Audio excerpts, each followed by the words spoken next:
Who are you? Who am I? Yes. I'm Sally and I'm the Canine Dietitian. What messages do you find yourself consistently repeating to your clients? There's just so much misinformation out there. Raw is better than this, or cooked is better than that, or kibble is better than... This is a spicy one. Oh, God. What could we be feeding our dog that is killing them without us knowing? Everything. Everything's going to kill your dog. A dog's diet needs to be on point because ultimately it's going to affect their behaviour. The example I always give is... He doesn't need to be on his injections anymore.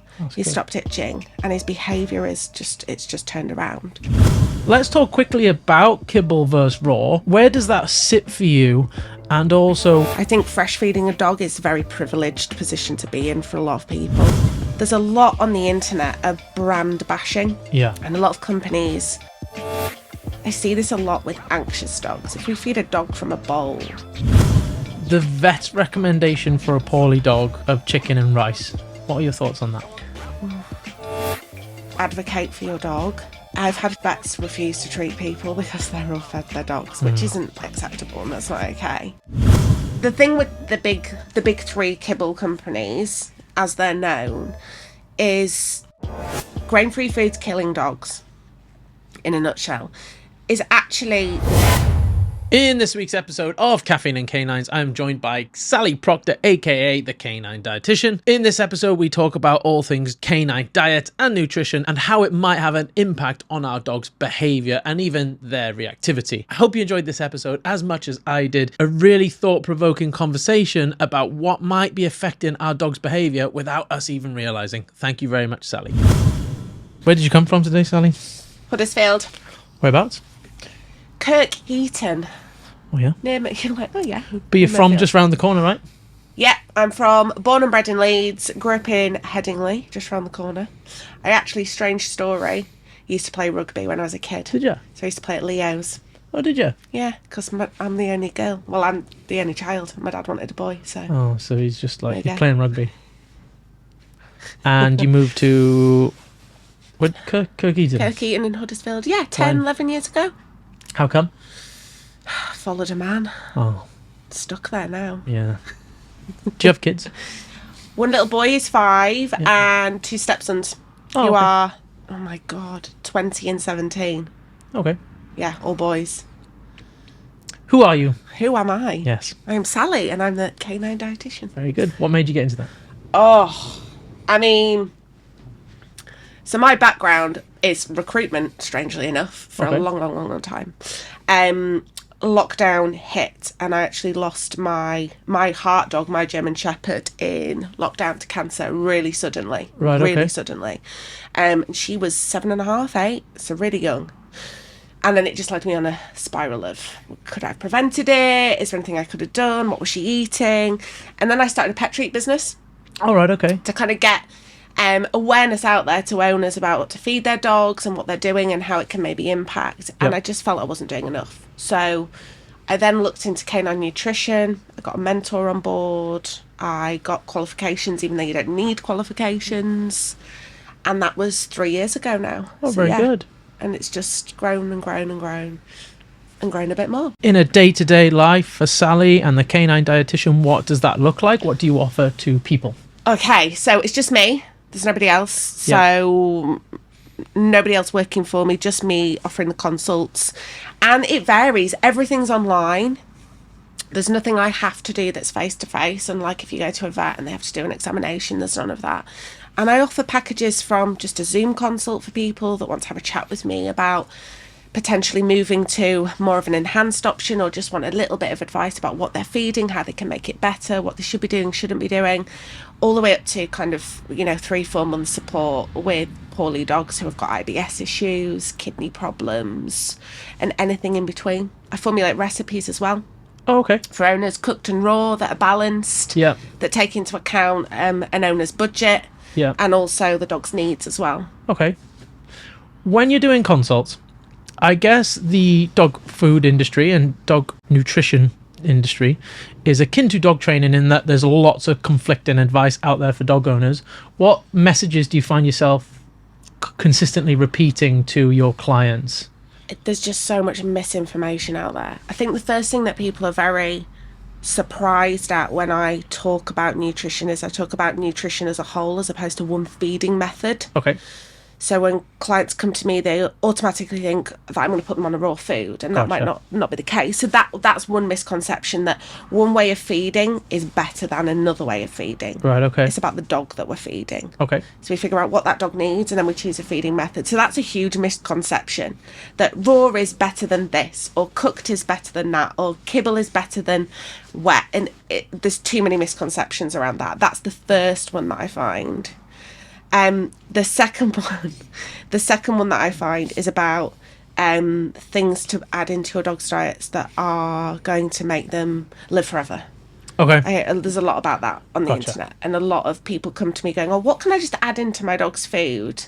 Gotcha. To make sure that they're healthy. A little bit like the magic wand in dog training, right? What can I do acutely that's going to fix my dog's reactivity? Just throw a bit of ham at it, and it'll be fine. Yeah, it's exactly that kind of thing that I have to deal with as well. It's the quick fix that people want. Yeah. There's so many brands out there that promise, oh, my supplement's going to do this or it's going to do that, and actually, if the diet and everything else isn't right, and the behaviour and the health, no matter what you add into your dog's food, it's not going to make a difference. Gotcha. So we always we're obviously not nutrition experts, but we always allude to the fact that a dog's diet needs to be on point because ultimately it's going to affect their behaviour. The example I always give is if a child is constantly eating blue Smarties and full of crap, then their learning is going to be inhibited, right? And it's obviously going to promote certain behaviours and whatever it may be. How do you feel a dog's diet could affect their behaviour? And we'll say could, but how do you feel? It does. I work with so many clients. I'll give you one example actually recently. A Welsh Terrier. Very reactive, with a bite history of his owners, and they went to work with a trainer, and he said, I don't think you need a trainer at the minute, we need to work on if there's any underlying issues, which is ideal for me. I love it when trainers do that. It turned out that this poor boy he was itchy, he was allergic to life, he was just basically living in a bubble of just being pissed off all the time, constantly. And we needed to find out what was happening regards his diet to try and ease that behaviour a little bit. And for him, it was his gut. His gut was absolutely shot to pieces. He'd had a history of worms, a lot of medication being given when it didn't need to be, and he just needed a bit of time to just heal. I actually got a message the other day from the trainer they started working with saying he doesn't need to be on his injections anymore. He's stopped itching, and his behaviour it's just turned around. So that's one example of how a diet and figuring out what's wrong can actually impact the behaviour. The other thing is when a dog is fed something that it's not utilising effectively for energy. I'll use certain carbohydrates as an example. And I'm not saying this about all kibbles, but if a dog comes to me and it's overexcited and its ability to learn isn't quite there or focus, we look at the levels of those carbohydrates because they spike. Dogs typically utilise fat and protein for their energy, where they get their energy from. So it's akin to humans. We feel fuller for longer when we eat more protein as opposed to complex carbohydrates, which will spike our blood sugar, in turn spike our cortisol, in turn spike reactivity, and then we just end up in that huge spiral. So in that sense, switching a diet, not that I'm against kibble, I'm definitely not, but switching a diet would help that dog be able to regulate and learn, and then regulate and then learn and then not be in that cycle again. I mean, of course, same for humans. If we've ever been in chronic discomfort, we're not ourselves, right? We're immediately a little bit more snappy, and our tolerance to frustration's a little bit lower, and if it then affects our sleep, then that's obviously a massive one. If anyone's ever been through sleep deprivation of raising a puppy or even a child, then you're totally different once you're on half the amount of sleep. And of course, I'm sure our diet, you'll know more better than me, will affect our dog's sleep, and then it's going to affect learning, right? So that's interesting. Let's talk quickly about kibble versus raw. Where does that sit for you? And also, where's the trade-off, and what's your opinion on I guess that's one of the biggest questions in the dog food market, right? Kibble versus raw food, which is better? I know you've alluded to the fact that there's no one-size-fits-all, but where might that conversation or topic of conversation sit with the canine Okay. dietitian? So I like to come from a place where I think fresh feeding a dog is a very privileged position to be in for a lot of people. It costs a lot of money. Yeah. I've got 2 huge Neapolitan Mastiffs. Crikey. They eat nearly 5 kilos of meat a day between Yeah, right, them. okay. It's big. It's a big Yeah. amount. I can do that. The Kibble raw thing and the whole debate around it, it's tricky because we have to look at the dog as an individual. If a dog came to me on Kibble and they were itching, they were scratching, they had, IBS issues, I would immediately move them onto it. Not because it's a Kibble, but because it's got so many things in it that we don't actually know what's causing that problem. Gotcha. So it's about removing any and eliminating any problems that it might be. And usually that involves single protein. And typically what I do with clients is I'll move them onto a single protein wet tinned food. There's so many on the market out there that don't have any veg in, any carbs in. There's just single protein. It's a bit costly, but it's the best starting point to move forward. Is there any brands that you could maybe name off the top of your head? Happy Dog is a good one. Yep. Riverwood as well. Riverwood Mono tinned food. They do veal, horse, venison, goat, wild boar, and they're all single proteins with no carbohydrate source in there. So it just makes it easier to heal, and then we know what's causing the problem and what isn't. So in that way, it's not actually a Kibble versus raw, it's a nutrition thing. And I always allude to that. There's a lot on the internet of brand bashing. Yeah. And a lot of companies, and you'll probably find this in training, will, instead of selling something on their own merits, they have to utilise another brand to sell their products. Yeah. And that's something that I find problematic as well, because you sell it on your own merits as opposed to demonising something. Then we end up in this whole world of good and bad food, and it shouldn't be like that. If a healthy dog came to me and they were on Kibble, I'd make suggestions to maybe make it a little bit better. And by better, I mean maybe adding some moisture to it, maybe adding a topper to it. Sardines are a good one to add in. Okay. And what people need to remember is when we start adding more and more things to our Kibble, we can unbalance it. And then we feed in more calories. Gotcha. And then the dogs become bigger. And then we don't know why we're in that situation. Yep.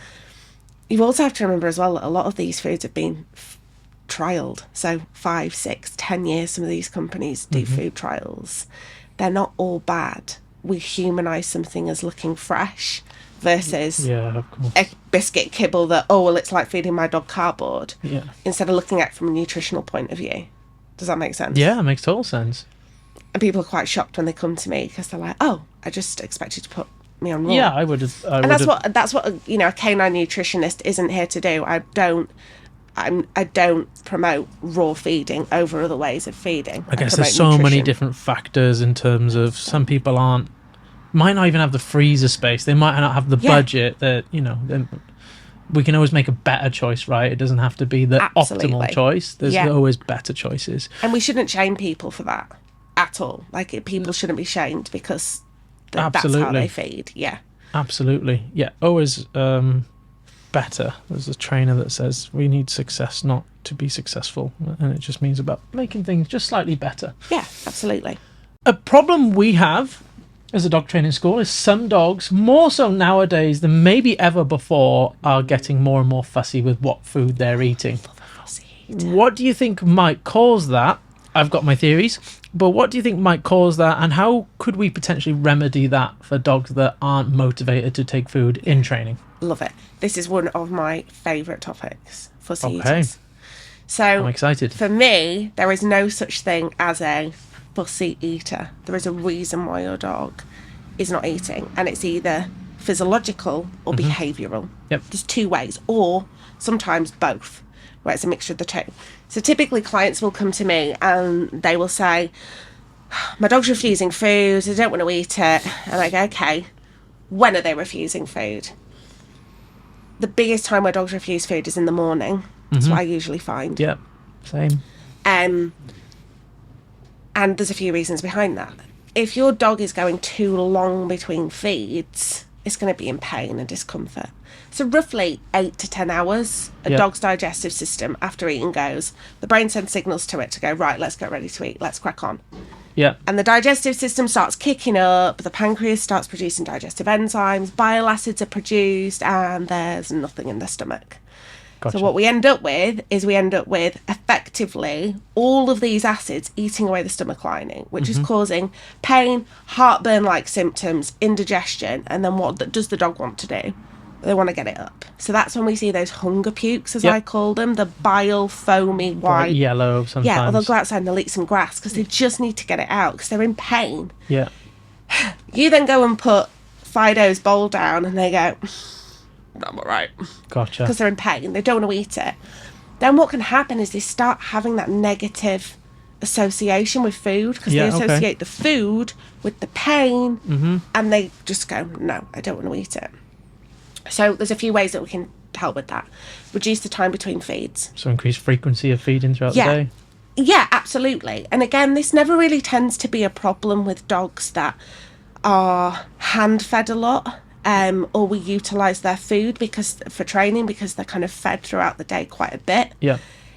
You normally need to give a snack on a night around 10 o'clock if you can, and then bring their breakfast forward to around 6 or 7. Yeah. You can then start bringing the breakfast a little bit later and a little bit later. Gotcha. I know, like, I've had to tie the bridge of that. Yeah, not being hungry for too long. I had some clients that go, well, they're last fed at 4 and then I feed them at 9 in the morning, and I'm like, oof, it's a long time. Some dogs will cope with it. My 2 are fine, others aren't. So that's one way of doing it. Gotcha. The other thing that we want to look at is behavioural, which might be quite interesting for you. Yep. So I see this a lot with anxious dogs. If we feed a dog from a bowl, they are refusing their food, they'll probably do one of two things. They will back away from the bowl and they don't want to eat it, and we go, God, they're fussy. Or they get the food and they take it from the bowl and they put it onto the floor to eat it. If we have a dog that is anxious about life or their surroundings and they have to put their head in a bowl, they can't see anything. Yeah. So they will take the food out to eat it on the floor, or they will just refuse the food completely. And no matter what you put in that bowl, it's not going to work. So feeding your dog from a flat surface is really good. Like a raised flat surface, like or a board, just a board. Okay. Or some people will use lick mats. I mean, I'm okay with lick mats. I sometimes have this view that sometimes people make dogs that don't need it work too hard for their food, and it can increase frustration. And I just want to freaking eat my dinner. I just want to eat it. A lot of people will use slow feed and things to slow their dog down, but it increases the frustration, and then by the time they go back to a normal bowl, the dog is eating it quicker than they have done before because they've had to work so hard and be annoyed or they've frozen it and put it in a cup. I mean, I wouldn't be happy about that. I just want to eat my food. So like the hand feeding thing with dogs is great. But yeah, so remove the bowl. Just remove the bowl, feed from a flat surface, or feed from a shallower bowl as well. There's loads of other reasons why dogs can be fussy. The worst case I had was a Chihuahua. The only Chihuahua I've actually ever dealt with, strangely enough. Okay. And he wouldn't eat. He would not eat at all. And I did a lot of research, and I looked at him, found out that he had been born with water on the brain, so his eyes were quite far apart. Yeah, okay. And it technically means that it's like having a dog with autism. Okay. So we had to feed him on a certain surface that was nice for his feet to be on in the dark. Interesting. In a crate on a risen board, and he ate. Crazy. It is crazy, and this is what I do. I take the whole aspect of what's going on and try and come up with solutions. If your dog is still refusing as well, you have to think about certain things. So, are they an intact male? Have they been around a female that's been in heat? Because that can reduce their appetite. That was a nightmare with my boy when my girl was in heat. He would just stop eating. Heat the food up. That's one of the best things you can do. Even if you raw feed, get it in a pan and flash fry it. Literally for 10 seconds. We're not cooking the bone. Yeah. Dogs taste with their noses. So their taste buds are in their noses. So if we can increase the palatability through scent, it just increases their desire to eat as well. I've never yet had any of those things fail. Interesting. Ever. Touch wood. The vet's recommendation for a poorly dog of chicken and rice. What are your thoughts on that? I've done several posts about this on Instagram. Oh, okay. They're like, yeah, I look back and I cringe a bit. because I think not last year, the year before, I was just so confrontational on social media, and now I'm like, no, I'll just leave it now. Okay, chicken and rice. Rice isn't a bad food for dogs. It's a complex carbohydrate. And my views, and the views of a lot of other vets as well, are that when we have a dog that's poorly or has IBS, diarrhea, vomiting, their cortisol levels are going to be quite high as it is because they're ill. That's just what happens. And their blood sugar will be high too. So we go and feed a complex carb that's quite high on the GI index. We're going to spike that blood sugar again. So you end up with this double spike of a poorly dog. Yeah. They then aren't really able to digest rice properly. Yeah. It is tricky for dogs. And then also feeding chicken, which is one of the highest kind of proteins that dogs have intolerances to as well. It just exacerbates things. The best thing that you can do, if your dog has IBS symptoms and you're like, oh, where's that come from? Is just carry on feeding them as normal. Interesting. For 2 days. Because sometimes switching their food to something they're not used to can have more of an impact than just seeing it out for a couple of days. Yeah. The other thing, there's some things you can add to the food that will help, though. So sweet potato or pumpkin, butternut squash, steamed, mashed up, that will help kind of firm everything up a little bit. And psyllium husk, which you can get on Amazon. And I would say around, we start at 5 to 10 kilos. You want around, I'd say half a teaspoon, between 5 and 10 kilos, and then up it again by half a teaspoon for your dog. And it's a bile acid binder, so it slows digestion down and it firms everything up as well. So instead of just switching your whole food, try just seeing it out. And there's different types of poorly stomachs. There's the horrible mucousy blood that's in the large intestine. That's usually 90% of the time from stress. Okay, yeah. So we'll see it in dogs that may be very reactive, very anxious, and something's happened, they've been pushed over their threshold, and then 2 days later you see that. Yeah, seen that. That, for me, just feed as normal. If we have, like, liquid, horrible diarrhea, give it a day. If it's not got any better, then we contemplate moving on to something like steamed white fish, sweet potato, maybe a bit of egg if they'll tolerate it. But not chicken and rice. Not chicken and rice. Again, you know more than me, but it never really made sense to me to take a poorly dog and then go and make a dramatic change in their food whilst they're trying to recover from something, right? Especially if they're raw fed and they don't have those carbohydrates, then they're not used to processing them. Yeah, it's probably just adding stress to stress in a way, right? Yeah. Are there any other areas that you might have a little bit of conflict with vets? Because for me, a vet treats dogs, cats, guinea pigs, rabbits, hamsters, etc., goldfish, right? And I don't actually know how much study they do on nutrition. I'm sure you'll have a better idea than me. Similar to behaviour, though, I can imagine it's limited. So sometimes dog trainers will fall out with vets, but will have different opinions to vets on certain subjects.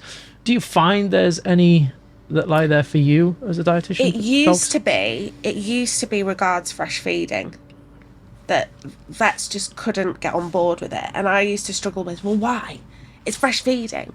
And I think the more that I've kind of grown and the more that I've built my business up, I actually realise why vets are against it is because they see so many. You've got to appreciate that when vets see a dog, it's because they're poorly. Yeah.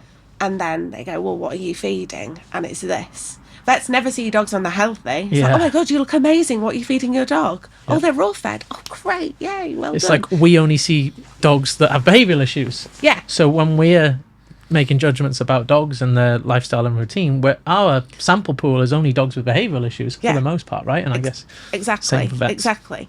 So you have to appreciate that they see all these problems, and then they see people doing raw feeding, fresh feeding as I call it, cooked or raw, badly.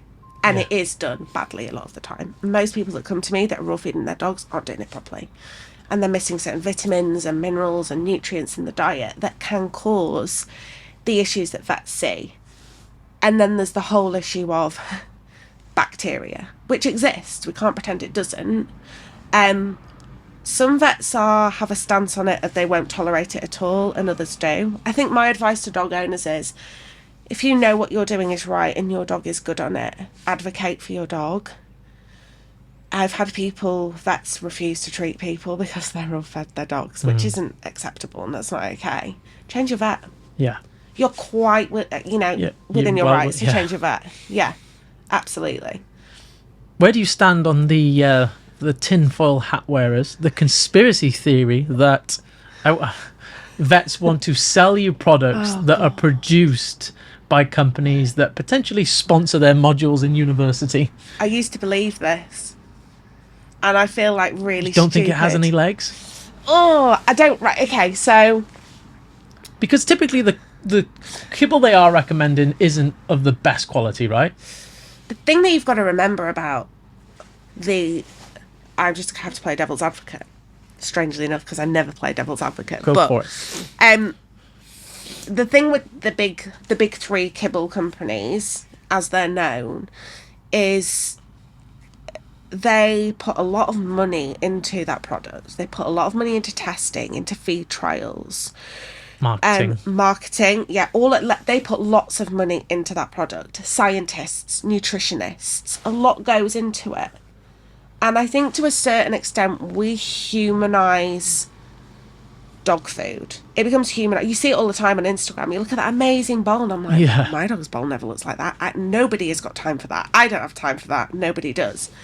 And it starts to become humanised, and I think it fits certain people's narratives. Mainly...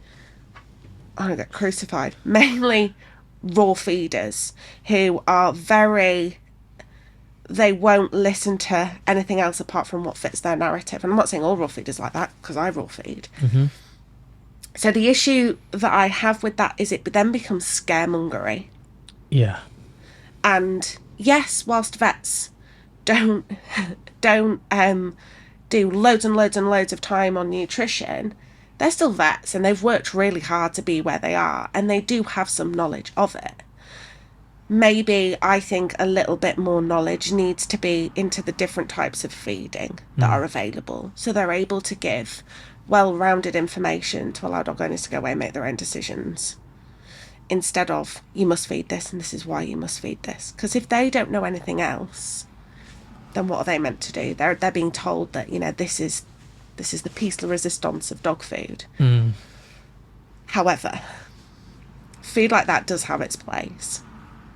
I have loads of people come to me asking me to formulate recipes for chronic kidney disease, and I won't do it. And they go, but why? I say, because my recipes haven't been tested. They haven't been tested for the phosphorus levels. Yeah. These recipes have.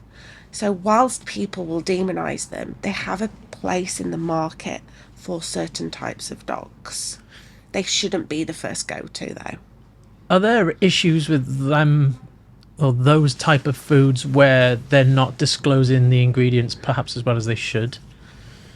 So ingredients-wise... So this then doesn't become about... I don't think it becomes about the company. It becomes about the system. So it's that term, don't hate the player, hate the game. Yeah, the regulation of things. Yeah, absolutely. Okay. And marketing of pet food and what you can and what you can't put on labels and ingredient splitting and all of this.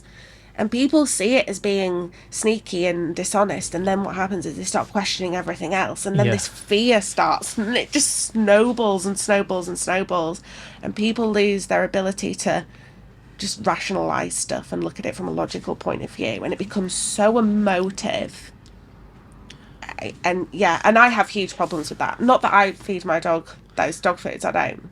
It's almost like because we love our dogs so much, we're marketed, our feelings are targeted by marketing, right? And we're scaremongered into thinking that a certain company's way is the best way to do right by our dog, and it's getting a little bit sneaky, as it happens with training as well. Don't do this with your dog because you'll cause this. Don't ever try this with your dog because you'll cause this, so on and so forth. And I guess there's a common theme throughout all aspects of owning a dog, and dog owners are constantly presented with such difficult, conflicting advice from training, nutrition, vets, etc. I think there's must be a way we can start allowing things to be navigated a little bit more easy for them. But even myself, I've been in the dog industry for 7 years now, and you're only now telling me things that I've heard for the first time, which I'm finding fascinating. So, you know, people that are maybe just got their first dog, for example, that are reading online and consuming YouTube videos and things like this, so difficult for them, and you can empathise, right? You don't. And most people come to me and the first question I say is, why have you booked a consult with me? And they'll go, I'm confused. I don't know what I'm doing. I'm looked on the internet. There's so much information out there. What is right? What is wrong? And it isn't necessarily about what is right and what is wrong. It's about what's right for you and your dog. And nobody can ever tell somebody who lives in a flat, who has no freezer space, and who has an immune compromised partner or child who has cancer, to feed their dogs raw food. It's just, there's so many factors that go into it, but people are guilt tripped. Of course. To go, you know, you mustn't love your dog if you're not feeding them that. Yeah, and that's bad. Right. Okay, we're going to move on. We put a poll out, or a question box out, for some Q&As, okay? So these are from our audience. We've already touched on a couple of them, so I'll skip them out, but we're going to try and make them as quick fire as we can, I guess. So that might be difficult for us. But the first question is, raw eggs, yes or no? No. Well, I want to know why. Go on. Right, go. So, one, I think about dogs as having a feeding experience. So we're talking about, you know, we want to give our dogs the best possible food, yet let's just give them a bowl and it's slop and everything. So when we are doing raw feeding or fresh feeding or adding on top of your kibble, raw eggs are harder to separate and portion up than a cooked egg. Fact.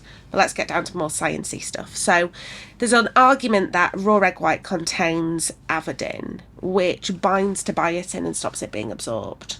Now, a lot of people will go, yeah, but there's loads of biotin in the egg yolk, so it just negates it. And I go, well, I'd rather just have all the biotin from the egg yolk and not have anything standing in between it. Gotcha. The other thing it contains is a trypsin inhibitor. So trypsin is a digestive enzyme that's utilised to digest protein. That can inhibit protein absorption by 7 to 10%, which is why bodybuilders don't neck raw eggs anymore. Ah, interesting. Because it's actually not the best way of getting your protein. Cook your eggs. Hard boil them, soft boil them, poach them. So eggs, yes. Raw eggs, potentially no. No, I mean, listen, if you're no. rushed for time and you have to put an egg in, just crack it in. Gotcha. Like, go all the way. Do not add eggshells to your dog's food. Why? Oh, too much calcium. Okay. So if you're already feeding an 80-10-10, for an example, and you add to it, which is how I feed my dogs, to balance it, and you put an eggshell in there and there's already 10% bone, it's too much calcium. And then don't add your eggshells to kibble and things like that. Because again, it's optimal calcium in it. We're just adding too much. Gotcha. And we can end up with loads of issues. We can throw the balance off by adding things onto things that are should already be balanced, absolutely. right? Okay. Would you ever, I think you've already answered this in a roundabout way, but would you ever add any kibble into a raw diet? Yeah, combo feeding's fine. Okay. I work with a lot of combo feeding for dogs who have weight issues, but also need to be trained and maybe have things like IVDD, spondylosis, Dachshunds, for example. They are typically the best example I can give of breeds where we need to get the weight down, but we need to utilise their food instead of using treats. Yeah. So we utilise the kibble. We give them the raw for the breakfast, raw for the dinner, low calorie, so we can feed more of it to fill them up. Yeah. And we utilise a kibble or a cold pressed for their training treats to get their brains working to burn the calories as opposed to walking. So the concept that a dog's digestive enzymes will adapt to a particular food type, e.g. kibble or raw, and therefore we should then not mix kibble and raw is absolute fucking bullshit? Yeah, fucking bullshit. Good. So I'll give you the human example. You eat a burger, you chew it up.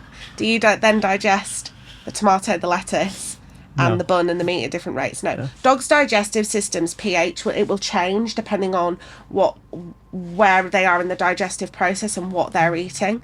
It is not changed that much that it is incapable of combining two different foods together, because you'll put veg on your dog's food. It's a carbohydrate. Yeah.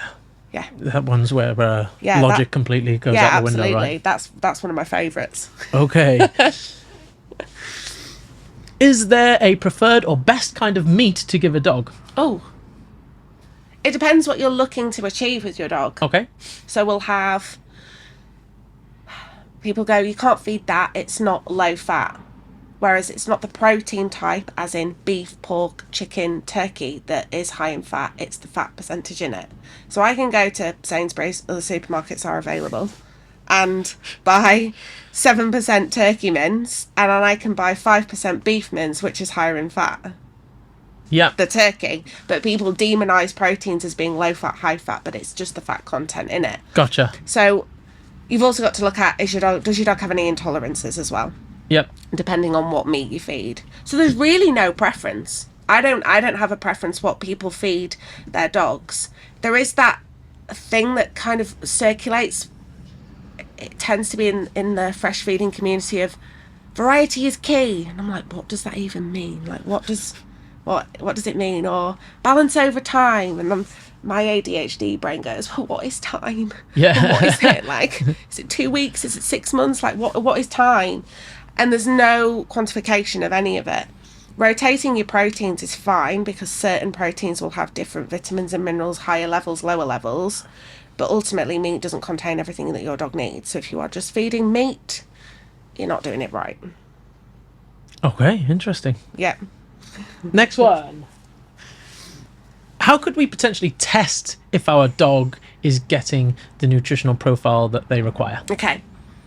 So there's actually not an accurate test out there. You can do blood tests, which will typically tell you calcium levels, phosphorus levels, B12, folate levels, which is B9. You can figure out if they're deficient in those, and that will usually point to an underlying health condition as opposed to they're deficient and they're not getting what they need to be in their diets. So B12 typically is low in dogs with IBS issues because it's low because of the gut malabsorption. We start then becoming a bit more tricky when we need to look for vitamin D. Vets are very reluctant to test for things like that in this country, and the tests are quite expensive. Avoid hair tests. Okay. Avoid blood tests for allergies. There's no such thing as a food allergy in dogs. Like 0.02% of dogs have a true allergy. They're normally intolerances. Gotcha. Avoid those tests that are marketed everywhere for your dog's intolerances because they give false positives, and we have to eliminate the possibility anyway. So you're just burning your cash. There's no point doing it. Roger. So there's no concrete way of telling if your dog is properly deficient in things. Zinc, for example, you need to go into the liver. Right. To take a sample out to see, and no vet's going to do that, and absolutely rightly so, because they have to justify every time they do something like that to a dog. So my advice would be just check in with somebody like myself just to check what you're feeding is balanced. Brilliant. Okay. Legumes for dogs, yes or no? Oh, no.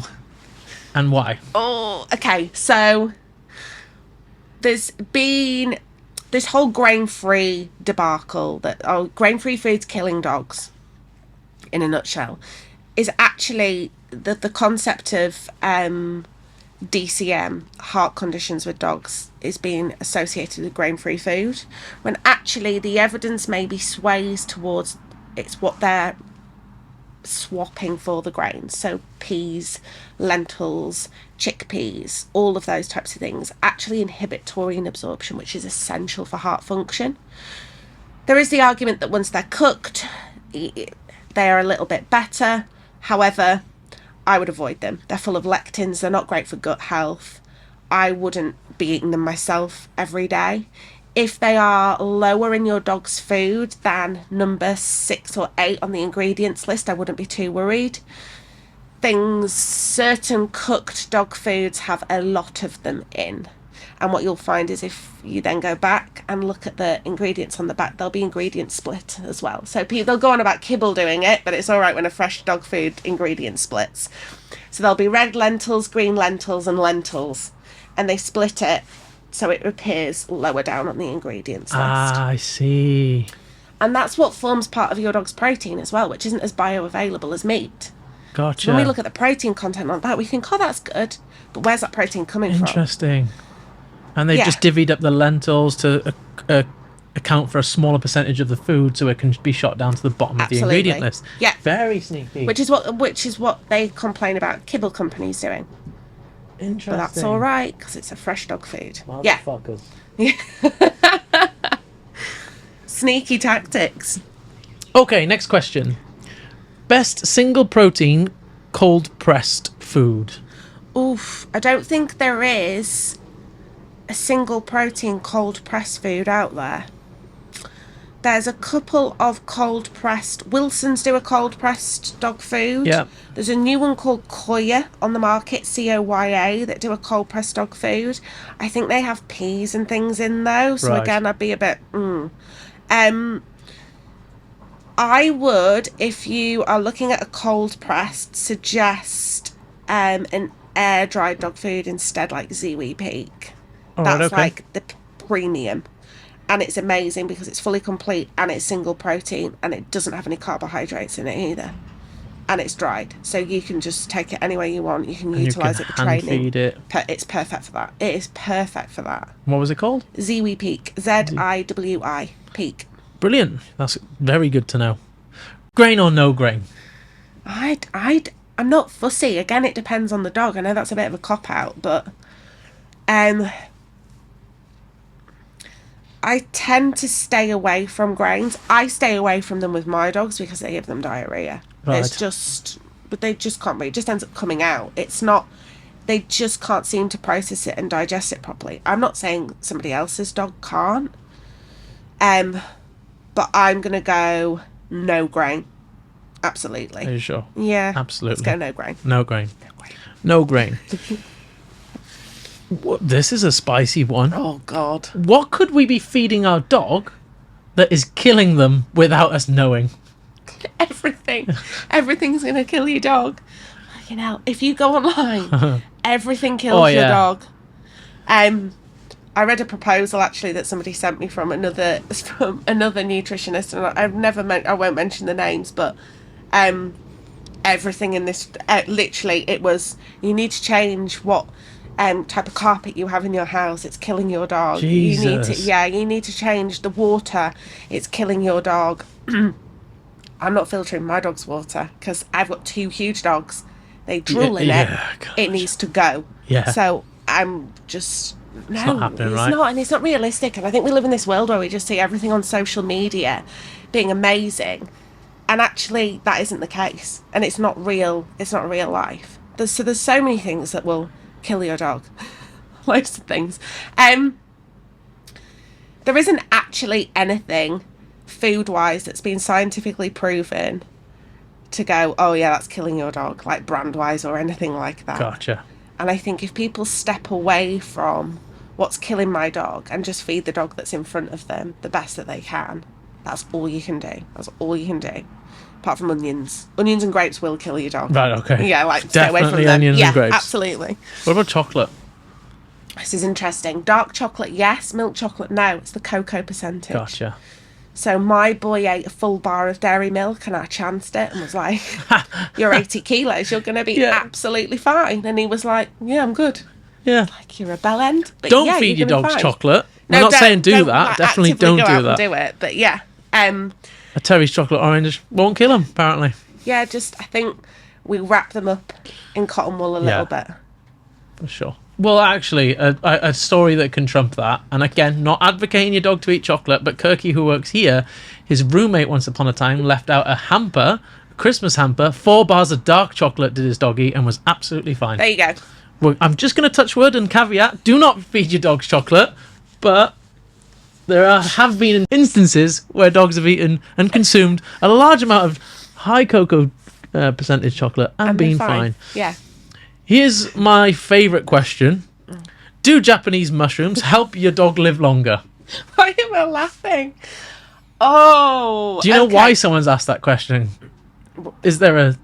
Yeah. Is that like lion's mane? Yeah. There's loads of different... I feed my dogs mushrooms occasionally. Japanese ones?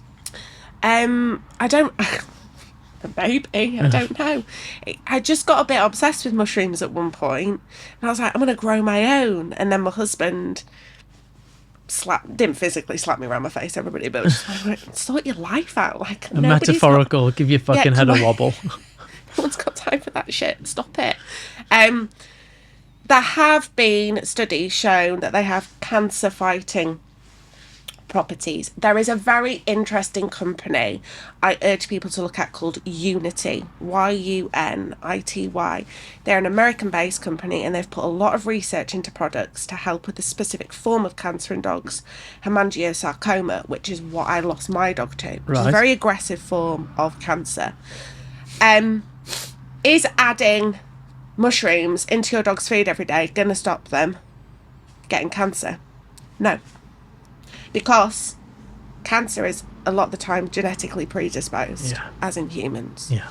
We can limit things in our diet and our lifestyle that will help, but it's not going to stop us from getting it, and it's not going to stop your dog from getting it, unfortunately. No magic mushrooms then? No. We'll go to the last question here. Even if I buy fresh meat for my dog, I cook it because I'm worried about food poisoning and worms. Am I overthinking raw food? You're not overthinking it. That's very sensible. So, if you buy raw dog food from a dog food company, that is meant to be fed raw. It's been tested. It's been sent off for testing for salmonella, listeria, E. coli. Gotcha. It is way more tested than the food that we buy in the supermarkets, because that's not meant to be eaten raw. We're not meant to eat chicken legs raw. So they don't go through that stringent process. Gotcha. So if you buy your meat from the supermarket to feed your dog raw, that is fine. Freeze it for 10 days or cook it. Now, the problem you're going to have when you cook it is this. You're going to go, my dog needs 1 kilo of raw food a day. So you're going to get 1 kilo of meat, and you're then going to cook it. And what happens is it's no longer a kilo of meat, and it loses the moisture, but it also loses the nutrients. So we end up underfeeding, and then the dog doesn't get what they need to get. And that's a lot of issue I have with online recipes, is they'll tell you 1 kilo of this, and actually you need more because you're going to be feeding it cooked to your dog. But this person is right. You do need to either freeze it or cook it, especially if it's not come from a raw food company, right? Okay. The other thing is fish. Always, always, always cook salmon and whitefish, because they can have fluke worm in it. Right. And even freezing it can't really get rid of it. So cook it. Right. Cook it. Sardines, sprats, herring, things like that, you're fine. Whitefish and salmon, cook it. Interesting. That's very good to know. There you go. I've given my dogs raw salmon before, but now They're I know not to. They're still alive though, aren't they? They're still alive, exactly, that's fine. Okay, before we sign out, you might not be able to answer this question, but are there some rules of thumb you can guide people into that may be a little bit more confusing than ever in the current dog food industry? Yeah. Okay, first one is, do not get your advice off a Facebook group. That's amazing advice for dog training as well. Second one is, don't get your advice off a Facebook group. Yeah, okay. They are toxic places. Cesspools. Yeah, full of people that are just obsessed with hearing their own voices, and full of opinions, I call them, which are facts. Opinions put to you as facts. Yeah. And they don't know you, they don't know your dog, they don't know your family circumstances, they don't know your dog's history, they know nothing. They're also not insured. Like, where does the liability stop? I'm fully insured for what I do. Mm-hmm. Something goes wrong, where do you turn to? You can make things worse, so avoid Facebook groups. If you have a dog and you're struggling with what to feed them, I always say go to your vet first as the first point of call. If there are any health issues, if you want to move your dog from a processed food, or i.e. kibble, and you want to do more of a fresh food, the best bit of advice I can give people is do it slowly. Cook something up for your dog once a week and give it to them in one meal and get the taste for it. And then if you want to swap it over, speak to somebody like me to balance a proper recipe for you. Do it gradually. I have so many people with great intentions that go, yeah, I've moved on to raw food, and they've not researched it, or they've gone to a pet shop. Pet shops are sometimes the worst as well. That will go, yeah, here's some meat and bone and offal and that on your way. And the puppy's 3 months, and it ends up with so many issues later on because it's not getting what it needs. So always think about where the information is coming from. Mm-hmm. Why are they telling you that? What benefit have they got to telling you that? Yeah. Even if it's just to feel that they've been right. Yeah, like that sense of righteousness is sometimes it's so wired in people. But always question why is that person telling me that information? So, why is that raw company telling me that Kibble company is bad? Well, they sell raw food. Yeah. Why is the Kibble company saying raw food's bad? Well, they sell kibble. So constant let's victims to marketing, right? Yeah, let's speak to somebody in the middle. Yeah. And that would be my best advice to people. For those that are listening, how can the Canine Dietitian help them? So, I offer loads of different consults online. So my website's just www.caninedietitian.co.uk. Start with a Zoom consult with me. That's the best way. A Zoom consult, you fill in a full health questionnaire. I get a full picture of everything that's going on with your dog. And we make adjustments where needed. The thing that I want people to realise is, as well, as I work with you as owners. So I work with people that... owners who have severe autism, who have Asperger's, who need to be communicated with in a certain way, where we will set up phone calls instead of email support. I'm there to make the owners' lives easier, not to tell you need to do this and not pay your electricity bill, because that's how much it's going to cost you. So yeah, loads and loads of different options on my website to book in with me. And then I've got the Canine Code membership site that's launching in March, which is a nutrition membership site for people that don't have the budget to speak to me one-on-one. Brilliant. That's good. That's the future. That's the future. Awesome. Membership sites. Anything else you want to plug? No. Just Brilliant. Thank you for having me. Thank you so much for coming along. I found that really, really interesting, and I'm definitely going to change how I at least think about things. Fab. And perhaps, obviously, point a few more people in your direction. And very thought-provoking. Good. Thank you very much for coming down. That was great. Thank you. Wrap it up. Thanks a lot.